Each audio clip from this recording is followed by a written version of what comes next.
Greetings, everyone. Happy Tuesday to you. It's another Tuesday of the week. We like to call it the strong, so we're not always repeating week after week after week that we're weakening ourselves.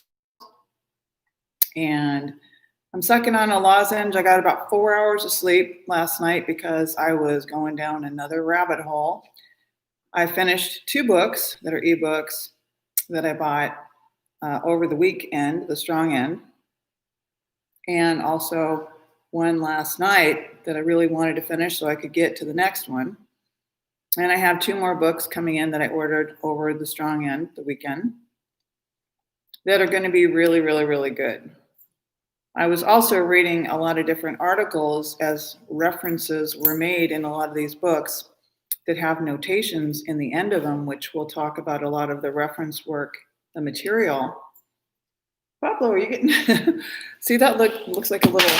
Oh, I just dropped the thing. Looks like a little ghosty under the little dog bed there.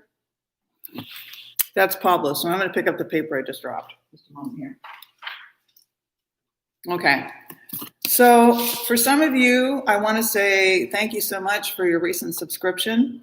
I'm sucking on a lozenge because I'm going through some pretty steep grief. I went through some very steep physical exhaustion. And so, maybe you can't tell the difference, and maybe you can. Maybe you're like, I can totally see it, or I can totally see your videos from 2017 and now, and it's not just natural aging. That is huge, huge compounded stress, trauma, and then grief on the icing on the cake. And so I'm not the only one. I also spent well over an hour on the telephone with a woman who lives in Michigan, talking about how a good significant part of Michigan, this is pretty important, a significant part of Michigan is high copper ground, and especially the Upper Peninsula of Michigan has been known for a very long time to be high copper. You're going to see more redheaded people. You're going to see people that a lot more diagnoses for bipolar, personality disorders, mood disorders, a lot more kind of quirky personalities. But the number one thing that you see, we're talking about identifiers today. And I'm leading into that for the people that need it. Straightforward, cut and dry, no abstract, Karen, get to the point. This is not the right channel. Go somewhere else. I'm probably not a good fit for you. I am a shaman in the realest, truest sense in the modern day world in the matrix. I've worked and worked to come here repeatedly. I'm not a guru, I'm not a leader, I'm not a teacher. I am someone who really is very strongly and intrinsically connected with nature, and I believe that you are too. And I would like to have a lot more shamans in the world that are not just getting a certificate and paying for it from some academic and drinking ayahuasca, but because you're honestly and legitimately connected so high that you and nature are indisposable. You just cannot be separated. You've got to be in nature every single day. You need to eat foods that are whole foods and prepared. And of course, you love to prepare your food because it's your mana. So in Michigan, one of the identifiers is that a person who's got a little too much copper built up in the body, and it might be lodged into the brain, the bones, the liver, is going to have a fast brain and an exhausted body. And they know it. The minute you tell them that, they know it. But what they don't know are all of the identifiers that I couldn't possibly give to you in one video. But I'm going to start in a way that we make sure that we bring everyone along in our virtual circle so that they can follow along in terms of the thread of thought that I'm proposing. And you can discount it, you can throw it away, you can say, whoa, I like that. I'm going to build on it in the facet that I am, that is a jewel, because my jewel and you as a jewel are completely different, naturally, okay? So as I go out today, this morning, this rise, this AM, I take the dogs out to go relieve themselves and take a nice little walk. And it's really chilly and the fingers start to get really red, but when I'm handling dogs and poop bags and all that kind of stuff, I don't always like to wear gloves. It's just kind of a pain in the butt. So I go out there and maybe I'm out there for like 15, 20 minutes. When it's like 20, 24 degrees, it's cold. I've got layers. I've got this so I can pull it up and do my, compensate my obligatory duty of, doing this kind of a thing. And I feel like an insane idiot putting a covering over my mouth and my nose. I feel completely ridiculous, doing this. I'm 59 years old. It's not that it's just so foreign to me and I'm so old and I can't comprehend it, or that I'm so damned inconsiderate. It's that these are the holes I'm supposed to breathe out of. And all of the data and the literature prove that masking, does nothing. Nothing. I mean, maybe if you walk around and you spit all the time. So let's get into identifiers, okay? Let's get onto a happity-hoppity trail of identifiers. I go outside, I walk the dogs, they're gonna go relieve themselves and pee and poop and smell, and I'm gonna take the recycles out and things like that. And, you're just kind of starting your day off. It's a fresh day. You're happy that, the power's on, the heat's on, got some food in the cabinet. You've got your nice warm mud water. And in my case, mud water, which is masala chai, medicinal mushrooms, etc. Little cacao. So if you still need a little pick-me-up, that's in there. And you're looking around, whether you're, getting in your car and driving to work, you're getting on a bus and you're going to school, you're out walking the dogs so they can relieve themselves. Whatever you're doing, hopefully you are not sitting in your house all day long, disconnected from nature. And immediately what you see is you sense through your eyeballs, your nose, your mouth, your ears, okay?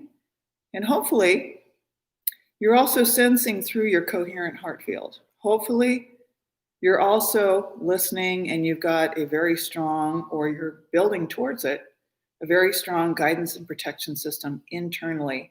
It's hardwired in you. But for some of the things that I'll be talking about throughout a great many of my videos, brain lateralization and toxic elements, and some of the habits that you've kept, dyeing your hair, okay? Slapping all those chemicals and bleaches, and some of them have lead, and I've got a lozenge in my mouth, that's why I look funny. And all these different things are impairing you as you are subjectively looking at the identifiers out there. Well, she looks really good. I like the way she's got her hair done with that blue and that magenta. Don't get me wrong, it probably looks really cute, really awesome and cute, and all those terms that we use. But they're identifiers.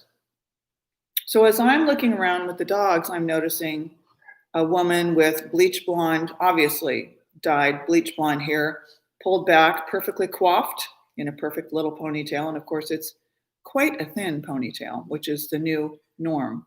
Used to be nice, big, thick ponytails in the 60s. People had thick ponytails. Man, they had more than enough hair to put in a big, nice, healthy, swishing ponytail. You don't see that so much for good reason. The same reason people lose their sense of taste, their sense of smell. We got to lump that in the whole category as well as in the, the current virology. So I look and I see the bleach blonde driving the blue Navigator, quite stately looking. And I say, harkens me back to my driving my BMW and having my briefcase and working in law, and I'm pretty important. Okay, that was the feeling I got. And then I see a man and he's driving S&K taxi with a red and white car, and he's kind of down to earth, and he looks over at me and I look at him. And then I see a young Native American man who's probably about 22 to 25, somewhere in there. He pulls his hoodie way up and goes over to the park, and I'm kind of by, and I'm like, hey, greetings, how's it going? We're always making judgments, assumptions, sometimes glittering generalities about people, just like I did about the bleach blonde and the navigator. We're making quick impressions based on years and years and years of subjectively setting down very strict protocol inside of ourselves for these identifiers. So these identifiers of me looking when the dogs are out and seeing car after car come to the stop, the four-way stop. And the person's got to come to a complete stop, typically. And you look over at them and they usually look over at you. It's kind of human nature, isn't it? You pull up, you stop at the red, green, stop at the red light, red, green, and yellow light, the signal light. You stop there. And there's this tendency to just look over. Because we are innately wired. It is our design to connect with others, other sentient life force beings. I don't care if they're fin, feather, or fur.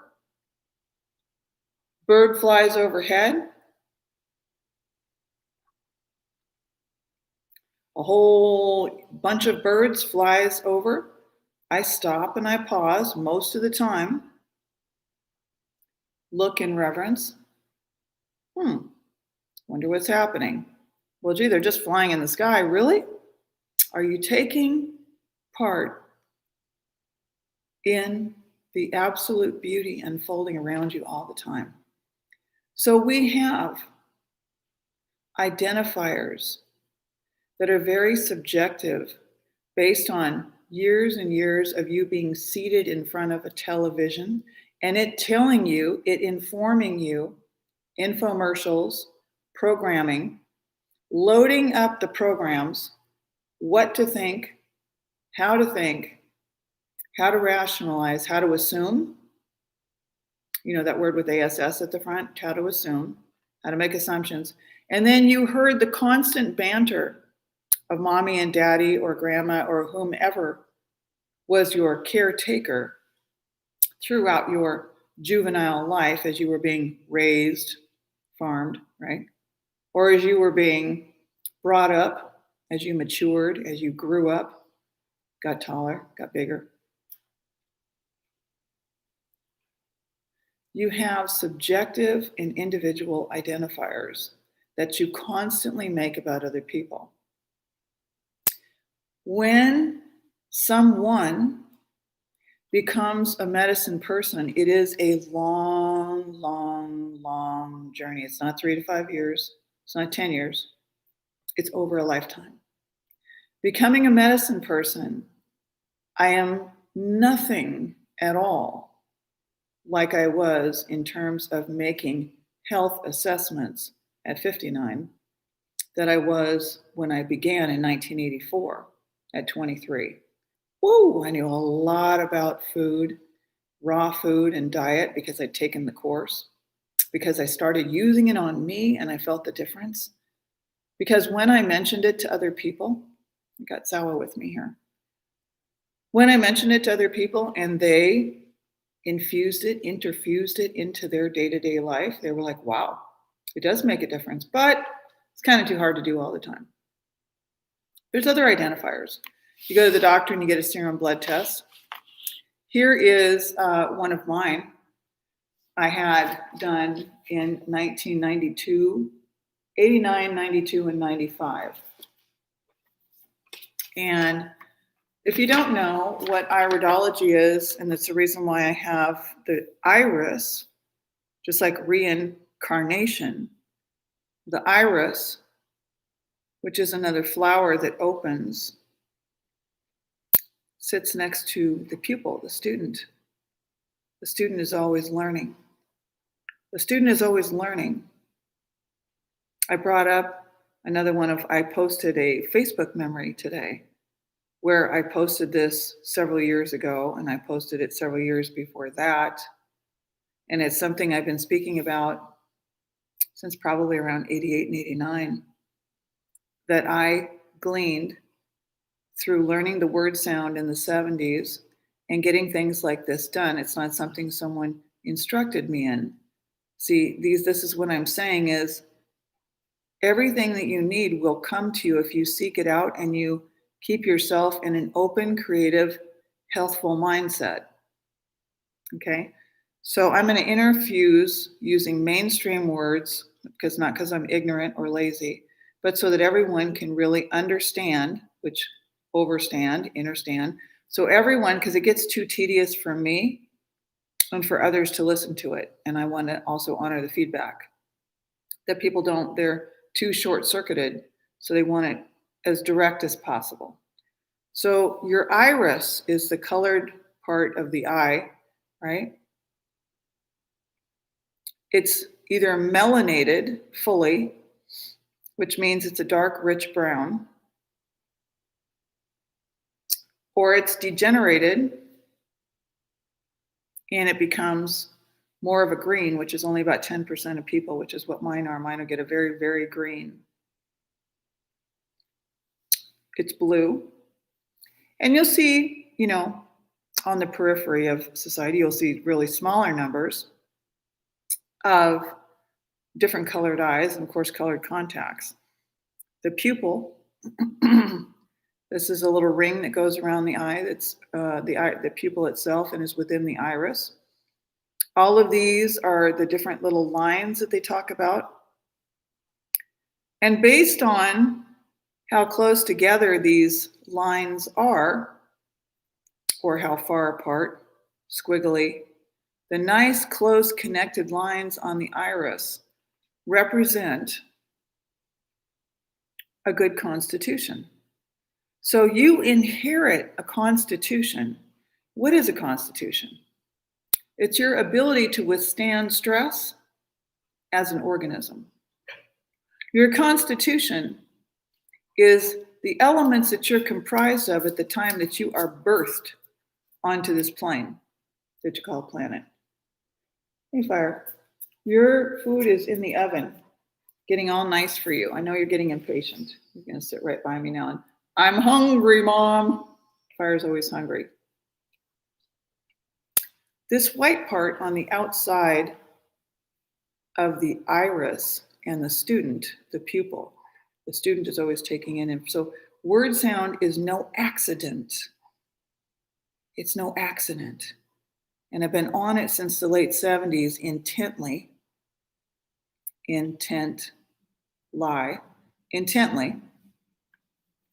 This white part is called the sclera. So you know that the white part starts to jaundice in little babies when their bilirubin starts to rise. Their bilirubin starts to rise for a very good reason. So when I hair tissue test little ones, 1, 2, 3-year-old babies, and I get we hair tissue test. And I go back and I say, do you remember, did they, have this and that? And yeah, as a matter of fact, they did. Oh my gosh, right? Now they're all grown up. They're dyeing their hair and I'm going, please tell them to stop that.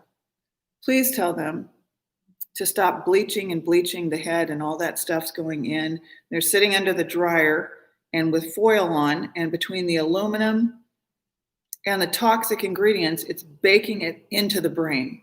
And then you're going to have the scientists, no, it's not. You can't be telling people that. That's a bunch of misinformation. Oh, so you don't have pores all over? You don't have follicles? They're not sensitive? They don't actually go in and deposit and start being carried by the blood? The hell you don't. Okay? So the sclera is the white part. So the eye itself is an identifier. The lines on the face are identifiers. The tongue is an identifier. The earlobe is an identifier. Your throat is an identifier. Your skin overall, your body shape. Do you have saddlebag thighs? Do you have a pear shape? Do you have an apple shape? Are you tired? Are you mentally wired? When you develop a very highly tuned perception, it is exponentially, to the nth degree, far greater than any clinical testing ever. Just like the architecture today pales in comparison to the Great Pyramids. I grew up hearing about, as a little Karen, grew up hearing about body communication and pyramids. Grandma was friends with Zechariah Sitchin and Dr. Ian Stevenson. I was brought to a great priestess before the age of 10 when I had a troubled situation with the warts on my left hand. And I went to seek out this woman. Her name is Marlene. I hope she's still around. But I was pregnant with my son, and I had been cleaning my womb, and I wanted to see if I had much difference. And she said, your organs are still showing they're impacted, 4,495. Okay. I kept it, and I kept they take a camera and they take a picture of your eye. They blow up the iris and they put it on a big screen, and she would bring you, I would meet her for a scheduled appointment. Just like a lot of my clients, let me just interject this. I'm not a hobby.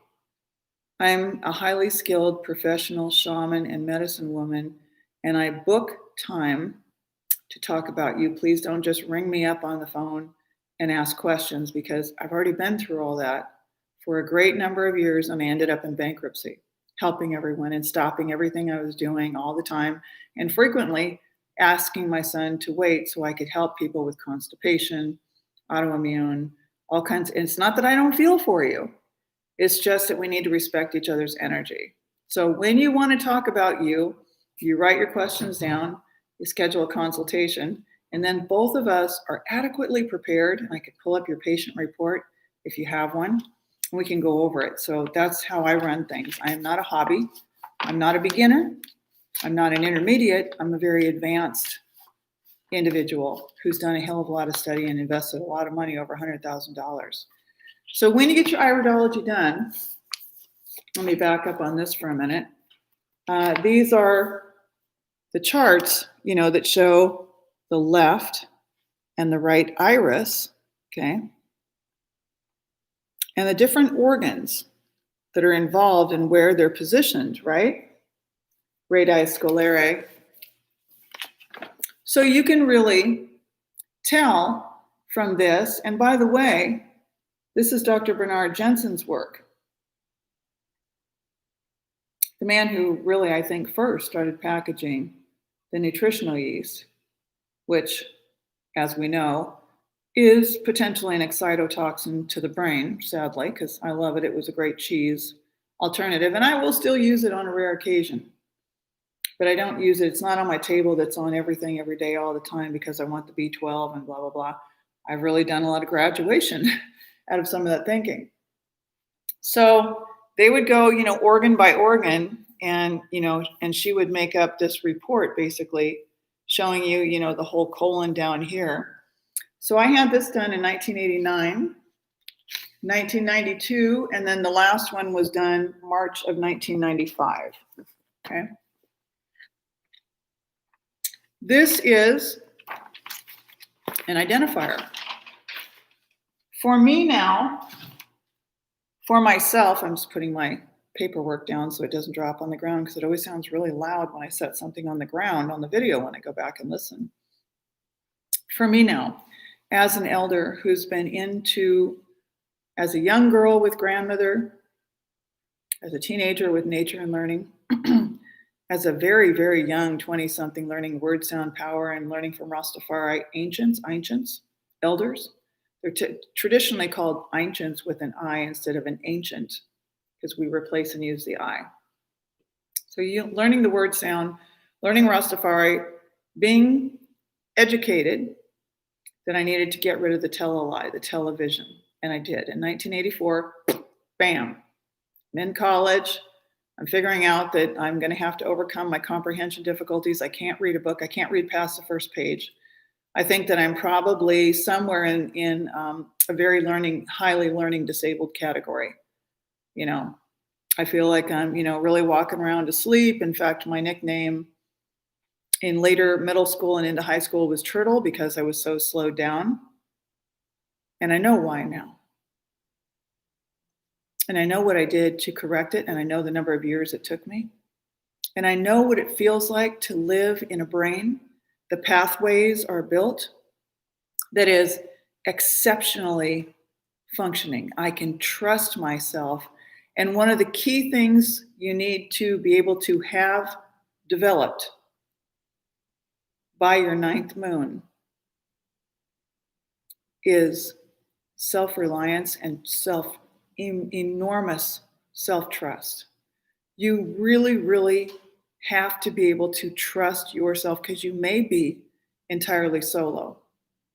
It may be that in many, many ways you've outgrown, just like my videos are not for everyone. They're probably not for 90% of people.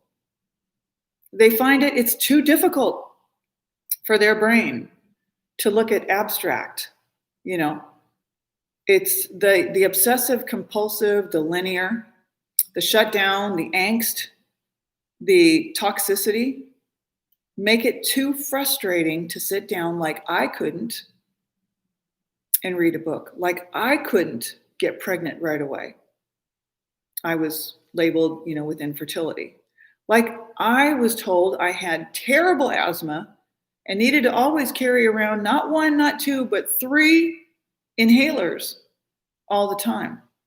When I moved to Merced, California, and I moved close to a family member who I later found out was a pedophile, my lungs did a number. Okay. My lungs did a number again when my child died.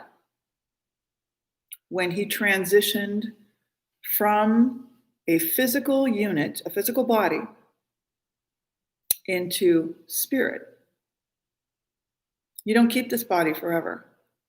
This is a transitional body. You transition into it and you transition out of it. If you didn't know, that's what happens. That's a fact.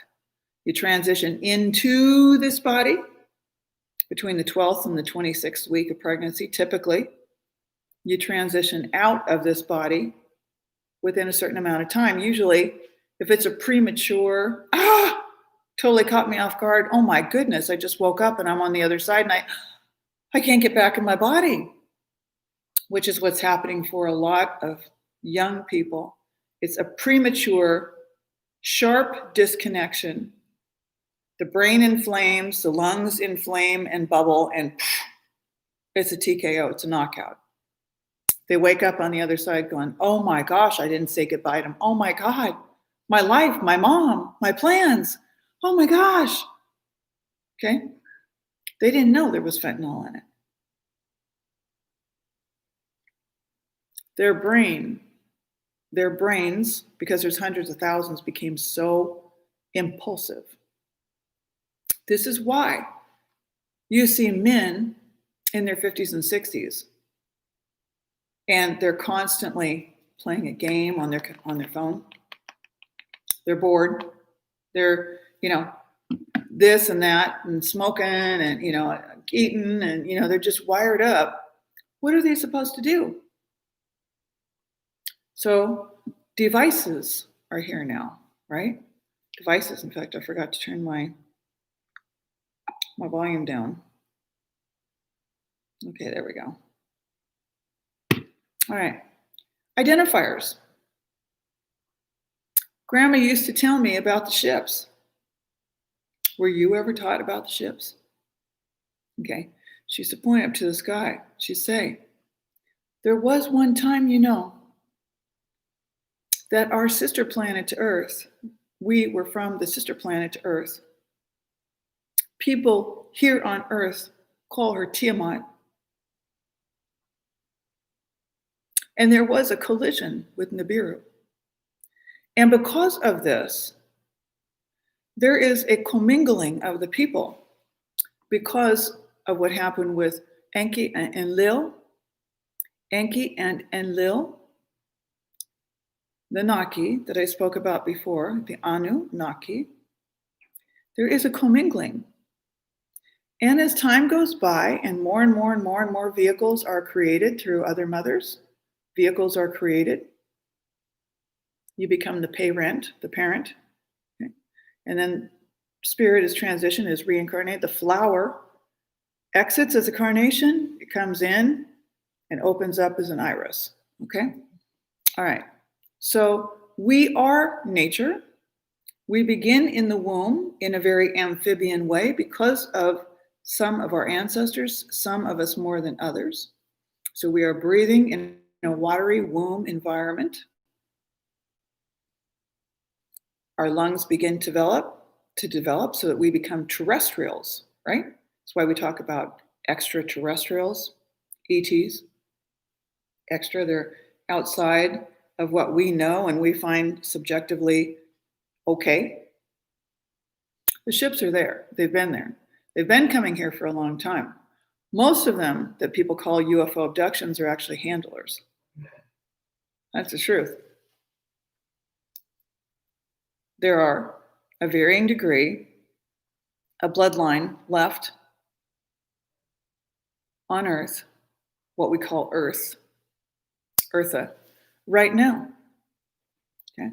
So let's get into health assessments when I speak with identifiers. We spoke about iridology. That's one very small piece. I mentioned the other signs, the facial lines, the earlobes, the tongue, the pulse. So I've got a massage table, and I had 17 and a half years in Minnesota after being 42 and leaving Santa Cruz, California, my home. My spirit is old school Santa Cruz to the bone. If you know Santa Cruz and you watch my videos, you're like, she's definitely Santa Cruz. She's Westie all the way. That's in my bones. It's in, it's a subjective identifier. I've identified with earthy, ocean people, very warm and effuse. I want to be warm and effuse with people. All of my clients, when they came in, they got a nice big mama hug. I co-slept with my son until he was about 10. Love them up. I like to love them up. West Coast people are very, very, very different from Midwesters. Whoa, different. For me as a West Coaster, I view the majority of Midwestern women, not all, as kind of cold fish. They're kind of a really very, very, very, very different breed. I don't know if the weather that the people co-create with mama, cold mother living so close to her, but in some ways, the airy fairy, always going, always changing, coming to Northern Node, think about the Great Pyramid again, coming to Northern Node really helped to balance out my extreme etheric and watery personality, my very high copper personality too. So Northern Node is a bonus. And this is why, in one small part, we were always nomadic. We were always nomadic because we were absorbing Southern, Western, Eastern, and Northern Node, the node of the elder, to solidify the knowledge into wisdom. Okay. So getting into these identifiers for health assessments, I am in one 30-minute consultation observing, like you're observing me right now. You're observing my home, Luna on the couch over here. I sleep on the floor on my sleeping mat. I finally bought a mat. I used to always just sleep on the floor, but I bought this little mat, if you can see it over here. I think it was $119. It's called a Wilpo. I bought that little mat that folds up so I can throw it in my little camping vehicle when I've got everything set up. I got 4 hours of sleep last night, so that's why I'm really kind of puffy. Like I said, I got going on a thread and I could not stop. And I was like, and I need to get up tomorrow. So anyway, it'll balance out. Pablo is under the blanket over here, under the lump. You can always find Pablo's under the lump, or he was under the lump on the chair over here. And Fire is right next to Mama. Fire can sense, he's a Cancer, and he really, really senses, as does Luna to some extent, that things are not totally right. Mama has lost her baby. her boy, her young man. Zawa's gone. He's not coming home. And Mama's really sad about it. And Mama's been really, really, really full of illness, discomfort, lack of ease. Mama's been choking, crying, upset. Mama's energy is not what it was before because Mama is missing Zawa so much. Zawa is Mama's whole life. So Mama started to just shrivel up and feel like she was dying. Sodium filled her tissues as she choked and gasped. She was choked up. Don't we use that expression? She's just choked up with grief, right? That's part of what happens for many of us who allow the mobility, the stimulating system that we have. We don't inject people with aluminum to stimulate their immune system.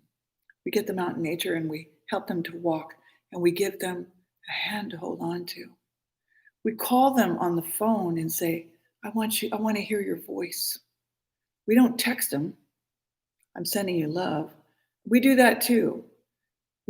Are you okay? I'm thinking about you. I want to hear your voice. Yeah. If you don't know, that's what you do. You can even say, hey, this person has always, this individual, this shaman, this amazing friend of mine or whatever. You can do things. You can send them a little something in the mail, send them cards to brighten their day. So they open the card, I'm thinking about you. I love you so much. I know you're going to pull through this. I know somehow you're going to be able to get back up because physically, I know that you're really physically, not even just emotionally, but physically hurting. So when you make an assessment and you've had the experience of doing the massage for years and years and years, and you can feel the cysts, the nodules, you can feel the blockages, you sense the movement of energy or the stagnation of energy in the body. These hands have become something much greater than any scanning tool. And not just my hands. Many, many, many medicine people's hands have done the work that my hands have done and more. And on very quietly, they weren't ever on YouTube. They've long gone. Now, because most of our people, I would say 99.9% of people, I'd really like to say 100, are exhausted. They're fatigued, lethargic, sluggish, out of energy. I know this for a fact. I see every single hair tissue test. And when they've been out of energy for too long, the body starts, as an adult, starts going into a fast metabolism and they're going into disease. The thyroid has been slowed too long. The adrenals are far too exhausted. The diet's been wrong for way too long. The chemicals have been poured into the head. The birth control's been taken. The alcohol has been drank. Well, I just drink 2 glasses of wine every night. It's not a problem. I mean, I've read all kinds of studies. Let me do the hand on the hip. I've read all kinds of studies, and red wine is supposed to be really good for you. Red wine or white wine, either one of those has a significant interplay with your elements. And yes, alcohol is never good for your liver. Never, ever, ever. It's never, ever, ever good for your liver. Well, how am I going to unwind? Let's say you take a walk. How about you take an Epsom salt bath and you flood your body with magnesium through the skin? How about you sit outside and look at the moon? How about you do a little meditation? How about you sit down and unwind and read a book that's not, horror or some kind of romance. It's got you really stimulated in the brain before you go to sleep. Something else. Cover your ears if you're not grown. How about you masturbate? That's what we do. We masturbate and it opens up the Kundalini chakras and we self-pleasure to allow ourselves to release. If you don't know yourself, If you don't know how to allow that to happen, then get in touch with that. I know from working with hundreds and hundreds and hundreds of women that a large percentage of women just either were forbidden, they didn't find it acceptable, they just always thought that it was going to be the man's or their partner's, not just man, but their partner's job. Someone else would do it for them. That's something you got to learn. You have to learn, or you should. Maybe you don't have to, but I recommend it, that you learn how to release yourself, pull the plug, okay? So you don't constantly be on the lookout for someone else and be horny and find other people sexy, because sexy is commodity language. It means that you're looking at yourself like a bag of meat. And when I hear someone goes, oh my God, she is so sexy, I'm like, so you're basically like full on reptile, and that's what you think about people, is that looks like something really cool to get off on or inside of. Sexy is not cool. I don't like it. I didn't like it when I was younger to be called sexy. I always knew that, because of word sound. Hey, I'm attracted to you. Meh. How about, you know what? I really want to connect with you. I want to get to know your mind. I want to get to know your spirit. I want to see how you move. That's how you eat, how you sleep, how you think, what you do with your time, what your habits are. You don't just, get it in with anybody and everyone. Do a little homework. Not because you're looking for the ring on your finger. You're not looking to be banded like a chicken on a farm. Banded, But you're looking for connection and companionship with people that have a distinct possibility that they can grow with you. Otherwise, it's like, well, I don't know, he just totally changed. No, he didn't. You changed. You kept taking classes and expanding and learning about communication and learning about medicine. And he didn't do anything for self-expansion, self-actualization. And so it was a very simple, I did family law for 20 years as a senior paralegal with a specialty in family law. I got thrown into mediation before there was any kind of classes. I mean, the attorneys had maybe one or two classes that were CE, continuing education classes in mediation, and they went. But sometimes it's kind of like, hey, you've just become really good at this and you've been helping people resolve, conflict. You have a lot of good conflict resolution skills. Go in there and help them mediate a couple issues in there, and it grew and it grew. You look at people, you see the lines on the face, you can see the liver and the spleen, you can see what's going on with the kidneys under the eyes, right? Kidneys are backed up or not. You can tell what's going on with the heart and all of the organs around the auricular, the ear. You can tell by the size of the earlobe if the earlobes, fit in against the head, or if they stick way out. I'm not making fun of anyone because we have both in my family, okay? The ones that go in, the ones that have thicker earlobes, and the ones that don't. I can tell by the back of the head, many, many different things. I won't go into them all right now. It's just too much. I can tell by feeling the skin, by feeling the temperature of the hands and the feet when they're on the table, by feeling how rough the skin is and the way the hair is. It's like fire. When I was really consumed with helping my son Zawa, who was really in the throes of this addiction, which was painful, psychically, physically, psychologically, emotionally, all the way around. He'd say, Mom, I think this thing's going to take me out. I said, no, it isn't. No, it isn't. I am here and I'm going to help you make sure it doesn't.